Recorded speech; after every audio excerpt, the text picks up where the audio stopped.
बहुत महत्वपूर्ण बात से आज के शिव कथा प्रसंगों को प्रारंभ करते हैं। एक बहुत प्यारा सा त्योहार अभी आने वाला है, हरियाली तीज जिसे कहते हैं, 11 अगस्त की है। इस वर्ष 11 अगस्त को ये हरियाली तीज का त्योहार है। श्रावण मास के शुक्ल पक्ष की तृतीया को हरियाली तीज कहते हैं।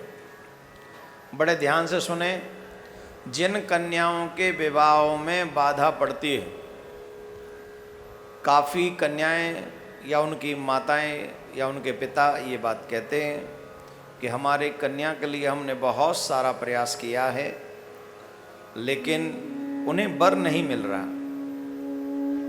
उनकी कहीं शादी फिक्स नहीं हो रही, या कई बार हम विवाह की बात करते हैं, संबंध पक्का हो जाता है, इसके बावजूद भी बीच बीच में बाधाएं आती हैं, टूट जाता है। तो जिनको ये लगता है कि हमारी बच्ची का विवाह उसमें अड़चन आ रही है,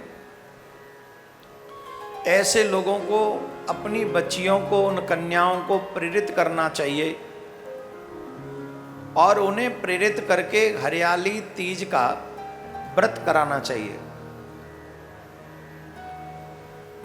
जो इस तृतीया का व्रत करते हैं, श्रावण मास की इस तृतीया को जो हरियाली तीज कहते हैं हमारे ब्रज में,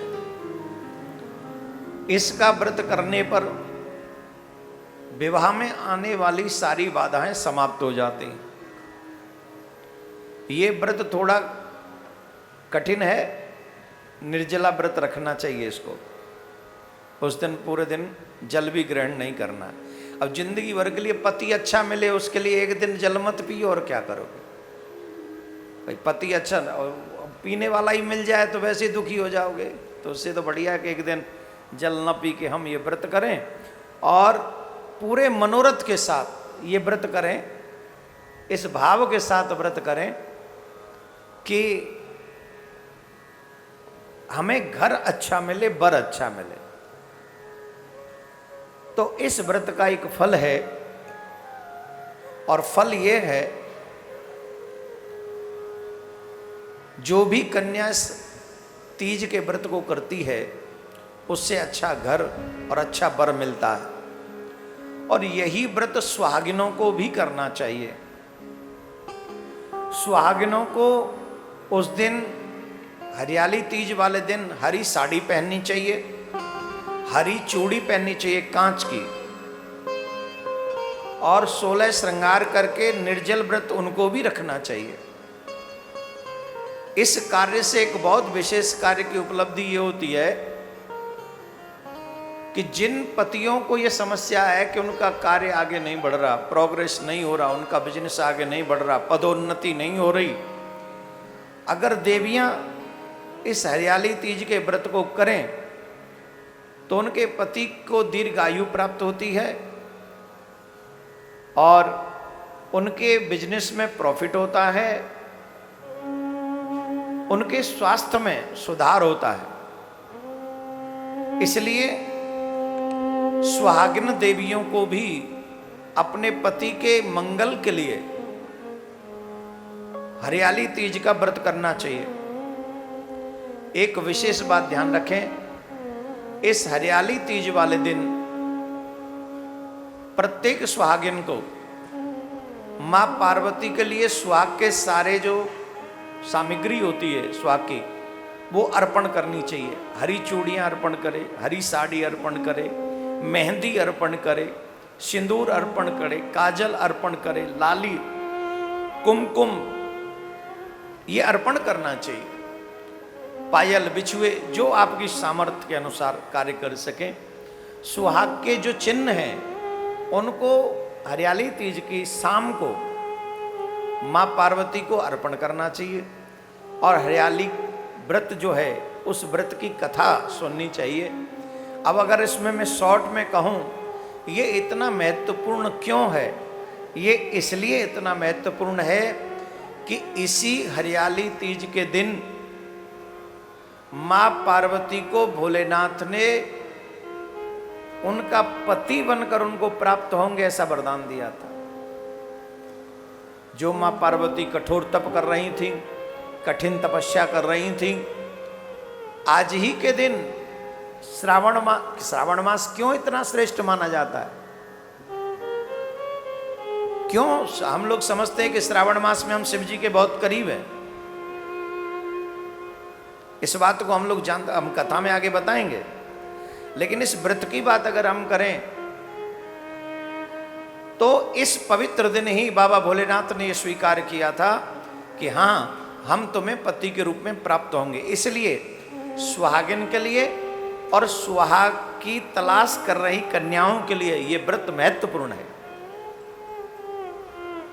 पूरे मनोरथ के साथ, पूरी श्रद्धा के साथ। अब पूछेंगे कैसे व्रत रखें? व्रत कैसे रखते हैं? सुबह सूर्योदय से पहले उठ जाओ, सबसे पहले स्नान करो, स्नान के बाद में मंदिर में जाओ, शिव जी पे जल चढ़ाओ, पार्वती माँ को भी स्नान कराओ और शिव जी के सामने, माँ पार्वती के सामने जाकर संकल्प लेकर ये संकल्प लें कि हम इस तीज का व्रत रखने जा रहे हैं, निर्जला व्रत हम रखेंगे। हे माँ, हमें आशीर्वाद दें कि ये व्रत करने में हम पूर्ण हो और निर्विघ्न ये व्रत पूरा हो जाए। शाम के समय फिर मंदिर जाकर अथवा घर में जो मंदिर है वहाँ जाकर देवी का पूजन करें, बाबा भोलेनाथ का पूजन करें। पूजन करके सुहाग की सामग्री माँ पार्वती को चढ़ाएं और बाबा से प्रार्थना करें, जैसे आपने माँ पार्वती के मनोरथ को सिद्ध किया, जैसे आप उन्हें पति के रूप में प्राप्त हुए, वैसे ही हमें भी एक सुंदर पति प्राप्त हो, अच्छा पति प्राप्त हो, जो किसी प्रकार का नशा इत्यादि न करता हो, जो किसी प्रकार की बुरी आदतों से बाधित न हो, जो किसी प्रकार भी धर्म विरुद्ध आचरण न करता हो, आपकी सेवा करे, मुझे भी आपकी सेवा करने दे, ऐसा पति मुझे प्राप्त हो। प्रत्येक कन्या को ऐसा बोलना चाहिए। इसके बाद प्रत्येक सौभाग्यवती स्त्री को माँ पार्वती से प्रार्थना करनी चाहिए, हे माँ, जैसे आपके पति सदाशिव है,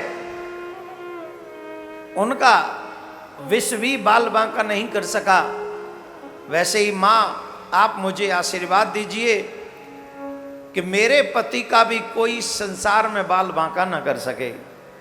जैसे आपके पति अपने भक्तों को सब कुछ प्रदान कर देते हैं, वैसे ही मेरे पति को भी संसार की समस्त वस्तुएं प्राप्त हों, सुख प्राप्त हों, वैभव प्राप्त हो, यश प्राप्त हो, सम्मान प्राप्त हो।